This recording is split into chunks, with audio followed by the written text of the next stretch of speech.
Hey everybody, welcome back to Let's Talk. I am your host, John, and this is one of my favorite videos to do every single year. Today we're going to count down the top 10 films of 2024, and at the end of this video we'll have some honorable mentions, and we'll also talk about what the worst and most disappointing films of 2024 were, and then of course we do our regular digital code giveaway at the very end of this video.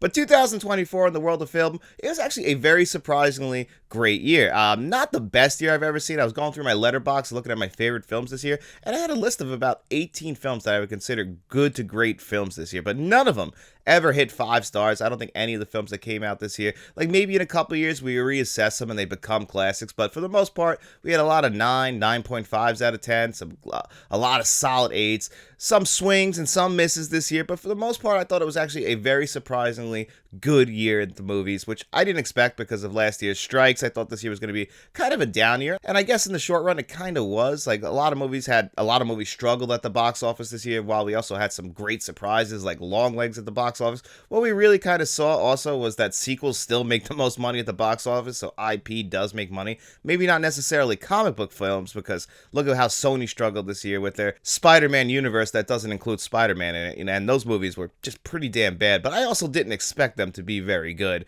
and I'm hoping that Sony has learned their lesson that, for the most part, if you're going to do Spider-Man movies, why don't you team up with the MCU? Even though the MCU isn't on the best ground right now, I feel like at least Kevin Feige and the guys over there know more what to do with Tom Holland's Spider-Man than what Sony could potentially do, because Sony just makes it look like that we're trying to get as much money as possible and the quality of the film doesn't necessarily matter. But we're here to talk about right now the top 10 best films of 2024, and let's dive in with number 10. God bless America. And at number 10, I got Civil War, directed by Alex Garland. Alex Garland, I've been a pretty big fan of his as far as his films that he's directed. The only one I really felt like he missed on was Men, but at least he was trying something with that movie. But this movie really did surprise me. I thought this movie was going to be good, but it really impressed me. Besides the great acting by Kirsten Dunst, Jesse Plemons, her husband, pops up in one scene, a scary scene that they definitely were leaning on in the trailer, even though that's the only scene that Jesse Plemons is in. And then Kaylee Spaney, who's kind of on the rise right now. She really got noticed last year with Priscilla, which I thought she was great in that movie, but she was great in this film as well. The audio design for this movie is really what stood out, though. When I saw this in the theater, just the way that gunshots sounded, they did just a fantastic job with the mix and the design of this audio. Definitely some of the best audio I heard this year. I haven't picked up the 4K Blu-ray yet, waiting for a sale on that one, but it just sounded so impressive. And this is the kind of movie that got under your skin while you were watching it. It wasn't the movie a lot of people were expecting. They thought this was going to be like, oh, it's going to cause some tension in the United States. No, they kind of took the position of, we're going to follow around a bunch of journalists as they cover this stuff, and they're not really taking a political side. And I think that's why Civil War, I think people were expecting more controversy, and I think because it didn't have as much controversy, the movie kind of got forgotten about a little bit, but it's still a fantastic film that I can highly recommend.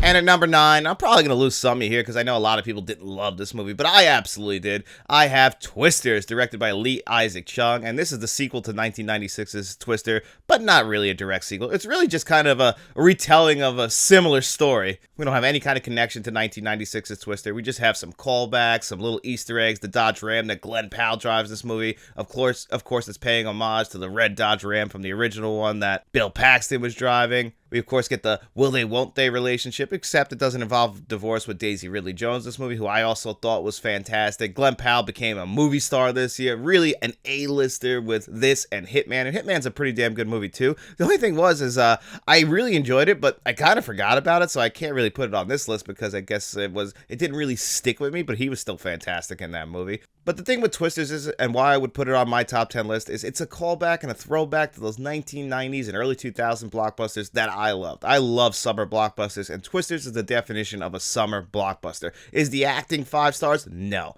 Is this movie entertaining as hell? Absolutely. That's what you go to the movies for in the summer. You go to get out of the heat, drink some ice cold soda and eat some popcorn and watch a good, entertaining action movie. And you know what? Twisters scratched that itch for me this year more than some other blockbusters. Like, you won't see Dune 2 on this top 10 list, but I really enjoyed Dune 2, but I was looking for something that I can just have a good time with, maybe not think that much about, and one that actually surprised me in some moments that got me emotional, just because, you know what? They know what they're doing with this movie, but I think it really works. So Twisters deserves number 9.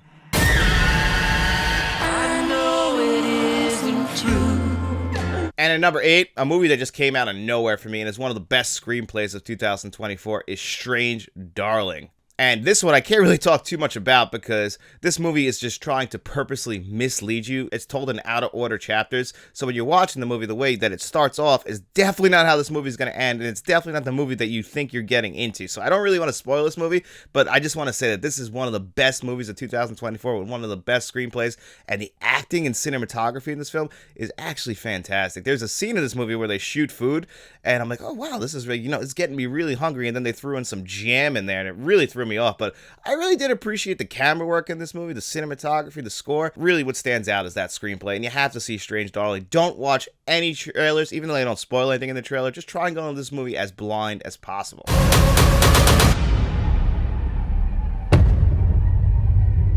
And at number 7, I have Red Rooms, directed by Pascal Plente, and this movie stars Juliette Garipi, who gave one of the best performances in 2024. This is a French-Canadian film, and it's really exploring obsession with serial killers and how people get wrapped up in that world, and when does obsession go too far? And you think that's what the movie is just going to be about, but it even goes a step further, dealing with our connection to technology and how we just can't really connect on a human level anymore. Like, there's a scene in this movie where our lead actress shows up in the courtroom and all she does is just take her jacket off and like play with her hair. I'm not going to say any more than that, but that scene was one of the most tense scenes in 2024, and you just can't believe that you're seeing it. Then the third act of this movie, what happens at the third act of this movie? You're just locked in on it. Like, this movie you can never take your eyes off of. It's extremely fascinating, dealing with such things as the dark web, which I just can't believe like things like that exist. This movie opened my eyes to certain things like that.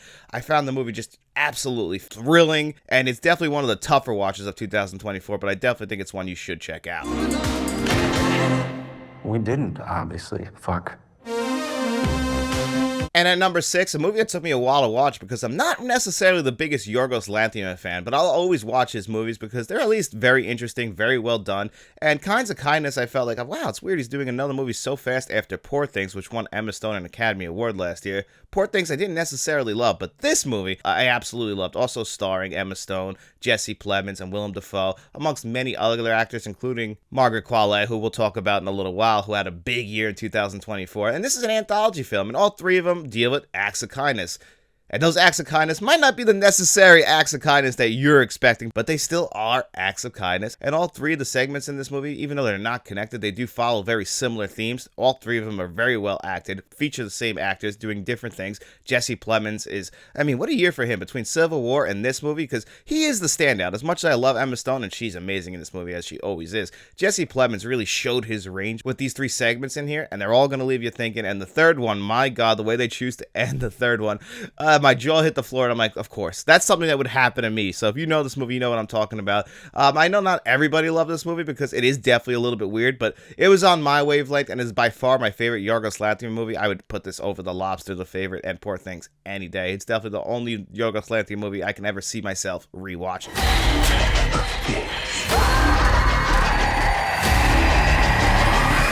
And at number 5, I actually expected this to be a little bit higher, but I was checking out some movies at the end of December and comparing to other movies I've seen, and I thought that Longlegs would be higher than number 5 because I love this movie. I saw it in theaters, I thought that was really good, and then I picked up the 4K Blu-ray, watched it at home, and it's like, wow, this is a fantastic film. I mean, I remember they were hyping this up, and the problem is with hyping things up is you expect to see a masterpiece, and then when you kind of watch the movie for what it is, it might not feel as good as it's supposed to, but then when you watch it at home, take a step back, you might enjoy it again. And Oz Perkins, son of Anthony Perkins, this is by far his best film, and you get some great performances in here, mainly by Nicolas Cage under all of that makeup. I assume people have seen that by now, and he's going for it. It's always Nicolas Cage going for it, and you're just locked in and just ready for whatever the hell he's doing in this movie. A lot of people are comparing it to Seven and The Silence of the Lambs. I could see that, but this is a little bit more of a straightforward horror movie dealing with some supernatural stuff in here, which I really appreciate. It's a crime movie first, and then we kind of have supernatural elements like kind of mixed in there. I always appreciate that more. It doesn't have to be a straightforward horror. It doesn't have to be a straightforward sci-fi. It doesn't have to be just a straightforward thriller. Well, we can blend all that together and we end up with a great film. And of course, I just love the changing aspect ratios, the cinematography, the look of the 1990s look that they were going for with this movie. Checked a lot of boxes for me personally, so I can highly recommend Longlegs. An only thing not to forget. You are one. And at number 4, we got The Substance, directed by Coraline Fargeet, and this stars Margaret Qualley and Demi Moore. At the time of this recording, just won a Golden Globe for this movie, which means The Substance is in the awards race for the Academy Award for Best Picture. I could even see these actresses getting nominated for Best Supporting Actress. I don't know. They play the same person. That's what makes this movie so interesting. They are one. And I guess we could talk a little bit about this movie and what it's about. A lot of people have seen this by now, and it's really about aging actresses and how Hollywood treats those actresses. And then we combine that with some fantastic body horror, some of the best body horror I've seen in film in recent memory. It was truly impressive, truly gross. Dennis Quaid is disgusting in this movie, just watching him eat, the sound effects that they throw in there. Beautiful to look at. You could see the inspiration from Stanley Kubrick movies in this. Just in the beautiful set design. Obviously, David Cronenberg's an inspiration on this film. And then the third act is one of the most shocking, disgusting, funny third acts that you will ever see in a film. And then the final shot will stick with you. I've been thinking about the final shot of this movie for a very long time. It's just one of those movies that everybody at least has to see once. You are going to be very grossed out by it, but the themes of aging actresses and what you will go to just still stay relevant really is a great message in this film, and I can highly recommend The Substance. Very far away on the other side of a television screen. And at number 3, and I just saw this last week, I had to see it before the year ends, and this is directed by Jane Strombaum, and it is I Saw the TV Glow. And I saw their last film, 2021's We're All Going to the World Fair. I appreciate the themes in that movie, but this one was definitely more on my wavelength.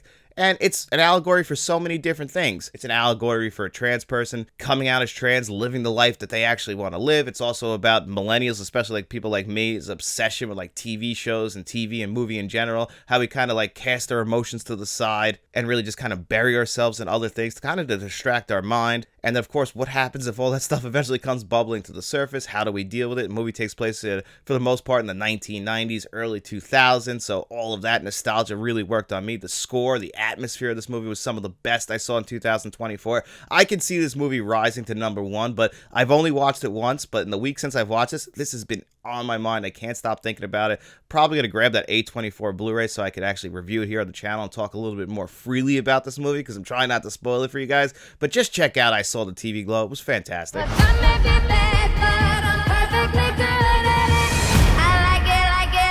And at number 2, I got Luca Guadagnino's Challengers. Now, this came out early in the year. He had another film, Queer, come out towards the end of the year that starred Daniel Craig. And, you know, that one's not as good, but Daniel Craig gives a good performance in it. But if you want to go with, I think, is his best film that he's ever directed, this film right here, which also has a great score by Trent Reznor and Atticus Ross, one of the best scores, also won the Golden Globe for Best Score this past year. I couldn't agree more. Really, it's just moving the film along perfectly. This film is also a great sports film, but what are you there for? You're there for Zendaya. She gives her career best performance in this movie. The same year she does Dune 2, which I've always felt like her Dune performances, same thing with like Timothée Chalamet until the third act of Dune 2 is, you know, they just feel... It's hard for me to get invested in them. I don't think that's their more impressive performances. Like even Timothée Chalamet, his best performance this year came in a complete unknown, not in Dune 2. Some people will argue, but Zendaya's best performance was in this movie where she's just manipulating these two guys played by Mike Feist and Jack O'Connor. I mean, she ends up marrying one of these guys, but the other one, you know, he still remembers the relationship that they had, and obviously he's had a harder life than what Zendaya and her husband had, but Zendaya's been manipulating her husband to be the tennis player that she wanted to be, that she could have been if she didn't get hurt. So she's just this force in this movie, but she does it all with these great clothes, beautiful makeup, where you wouldn't expect her to be this like manipulative person, but she really is, and it's just phenomenal filmmaking. The last tennis match of this movie, the camera angles they're using, putting the camera like on the tennis ball, some of the best camera work I saw in 2024. I mean, it almost got to number 1, but unfortunately, there's just one film better than this. On the 17th floor, tied a belt around Big Bird's neck and hung him from my dressing room door.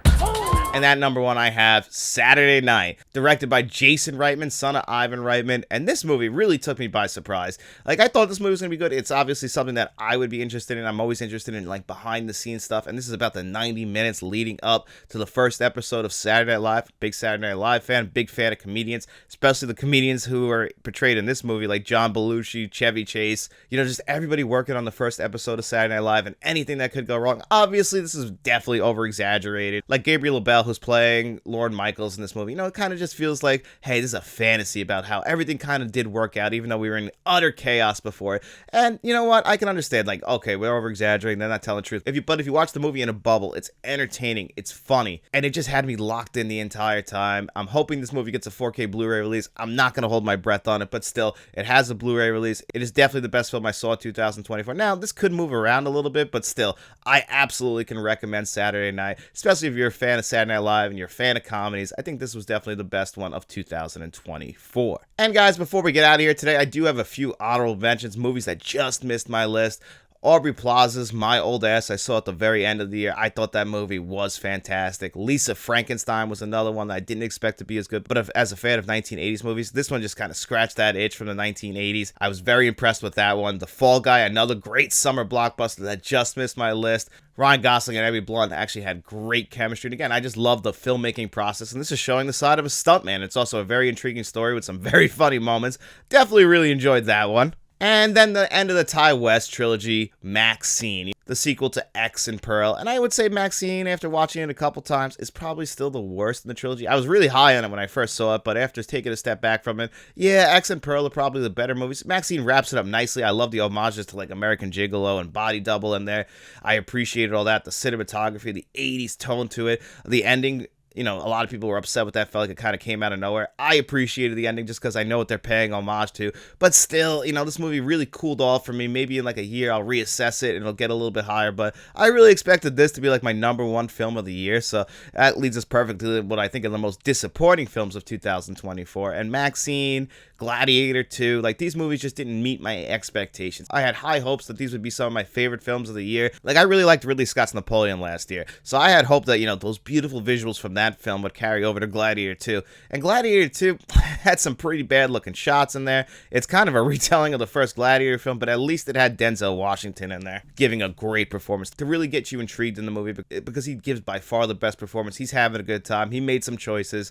And, even though Paul Mescal is the star of this movie, and you get Pedro Pascal in this movie as well, they're good, but they're not great like Denzel Washington is great. He kind of knew what movie he was in. It feels a little bit different than everybody else, but I think that's what carries the movie, in my opinion. Now, what about the worst of 2024? Well, Strangers Chapter 1 came out this year, and let's just hope we don't get Strangers Chapter 2 and 3, because if you would have told me that the Strangers Chapter 1 is a satire or a spoof remake of the original, I would have believed you, because that seems to be what they were going for. The only thing I could say is slightly better than the original, and it doesn't have the same atmosphere, is the look of the movie. Like the sets look great. I love how the woods look in this movie, but that's all I could say that's good about The Strangers Chapter 1. I thought that movie was dog shit, spits in the face of the original movie. I don't know how they thought that was a good film, but you know what? They decided to pump it out. And of course, the horror genre also has the movie Night Swim, which came out, I think, in January. Yeah, that movie, not good. And no one expected that to be good, but it lived up to not being good. There was only about 1 or 2 scenes in that movie I thought were good. The rest of it, I'm like, this is predictable, ugly, and this definitely feels like a movie that gets dumped out in January. But guys, that's my list for my top 10 films of 2024 and some of my worst films of 2024. And of course, I want to hear from you guys, and it's Friday, so that means it's time for our digital code giveaway. And every single video that I do on Friday, I ask you guys 2 digital code giveaway questions. All you have to do is answer one in the comment section. As long as you do that, you come back to Tuesday's video, I put your name on a magic wheel, spin that wheel 2 times. The 2 names it lands on, they have their choice. The digital codes you've seen on your screen before you today. And the questions are simple, guys. What is the best film of 2024, and what was the worst film of 2024? Leave those answers in the comment section below, and then don't forget to come back to Tuesday's video. We also have channel memberships, guys, so if you want to become a friend of the channel, a producer for the channel like John Doe Juggalo, or a channel director like Frank from Frank's Media Reviews and Mr. Smelly Potato, you can look for all that information in the description below. But guys, you got no money to throw away? Don't worry about it at all. We just hope you enjoyed the video, and if you did, get out in those streets, tell your friends about us, and then we'll be seeing you around.